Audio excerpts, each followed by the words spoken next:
Ration কার্ডের যে official portal চালু করা হয়েছে নতুন, তো সেই অফিসিয়াল পোর্টাল থেকে তোমরা অনলাইন থেকে কি কি কাজ করতে পারবে সেটা একটু ভালোভাবে দেখে নাও। কারণ রেশন কার্ডের জন্য আমাদেরকে অযথায় অথবা এই বিডিও অফিসে আমাদেরকে যোগাযোগ করতে হয় এবং অনেকটা সময় নষ্ট হয়ে যায়। তো যেগুলো অনলাইন প্রসেস আমাদের চালু করা হয়েছে সে অনলাইন প্রসেসগুলো আগে দেখে নিই। তো প্রথমে তোমাদেরকে কিভাবে রেশন কার্ডের পোর্টালে আসতে হবে সেটা একবার দেখে নাও। food.wb.gov.in এই পোর্টালে আসার পর এই যে সিটিজেন হোম দেখতে পাচ্ছ, এই সিটিজেন হোম অপশনটাই আসবে। ওকে, একদম নিচের দিকে গেলেই ration card related corner. Okay, ration card related corner অপশনটায় টাচ করবে, অন্য কোনো অপশনে যাওয়ার দরকার নেই। এবার এখানটা একটু ভালোভাবে বুঝবে, অনলাইন প্রসেস কিন্তু দুরকম রয়েছে। একটা হচ্ছে self service of ration card এবং আর একটা হচ্ছে অফিস অনুমোদন প্রয়োজন পরিষেবা। ও দুটো কাজ সম্বন্ধে বলে রাখি, একটা কাজ ওটিপির মাধ্যমে কমপ্লিট হবে এবং একটা কার্ড অফিস থেকে অনুমোদন দেওয়া হবে। তো ওটিপির মাধ্যমে যে কার্ডগুলো কমপ্লিট হবে সেই কাজগুলো একবার দেখে নিই। এই অপশনটায় টাচ করবে। এই অপশনটায় টাচ করার পর আমরা দেখতে পাবো পরপর প্রত্যেকটা অপশন দেওয়া হয়েছে।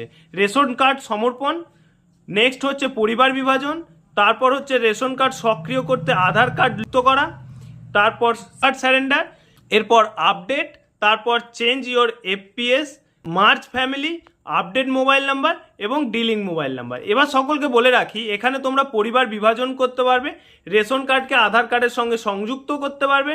তোমার রেশন কার্ড কেউ যদি মারা যায় সেক্ষেত্রে সেই রেশন কার্ডটাকে তোমরা সারেন্ডার করতে পারবে এবং তার সাথে সাথে আপডেট, রেশন কার্ডে যদি কোনো জায়গায় কিছু ভুল থাকে তাহলে সেই আধার কার্ড দিয়ে কিন্তু তোমরা সঙ্গে সঙ্গে এই কাজগুলো কিন্তু সব কিছু এই যে পোর্টালটা দেখতে পাচ্ছ এই পোর্টালে কিন্তু ওটিপির মারফতে কাজ হবে এবং সঙ্গে সঙ্গে কাজ হবে। যা কাজ করতে চাও সম্পূর্ণ প্রসেসটা কিন্তু সঙ্গে সঙ্গে হবে।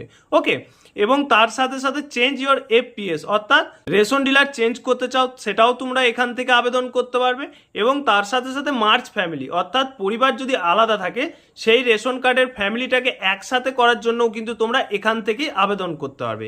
এবার একটা ভাইটাল যেটা হচ্ছে আপডেট মোবাইল নাম্বার। এখন কিন্তু রেশন কার্ডে মোবাইল নাম্বার লিঙ্ক না থাকলে কিন্তু রেশন কার্ডে মাল পাওয়া যায় না। তো সেই রেশন কার্ডে মোবাইল নাম্বার লিঙ্কও তোমরা এই পোর্টাল থেকে করে নিতে পারবে। এবার যদি কোনো ভুল রেশন কার্ডে মোবাইল নাম্বার দেওয়া থাকে সেই রেশন কার্ডের নাম্বারটা চেঞ্জ করার জন্য এই ডিলিং মোবাইল নাম্বার থেকে ডিলিং করে নিতে পারবে। এবার দেখে নাও অফিস অনুমোদনের প্রয়োজন যেগুলো, সেগুলোর মধ্যে হচ্ছে একটা হচ্ছে নতুন রেশন কার্ড। নতুন রেশন কার্ড আবেদনের জন্য তোমাদের আবেদন করার পর কিন্তু তোমাদেরকে অফিস অনুমোদনের জন্য অপেক্ষা করতে হবে। এটা নয় যে অফিসে যেতে হবে, আবেদন করার 15 থেকে 20 দিনের মধ্যে আবেদন সম্পূর্ণ হওয়ার 15 থেকে 20 দিনের মধ্যেই কার্ড ডাউনলোড করতে পারবে, কিন্তু অফিস অনুমোদন অর্থাৎ ভেরিফাই না করা পর্যন্ত কিন্তু তোমরা নতুন রেশন কার্ড পাবে না। শুধুমাত্র নতুন রেশন কার্ড আবেদনের জন্য অফিস অনুমোদনের প্রয়োজন, বাকি রেশন কার্ডে যা কাজ করবে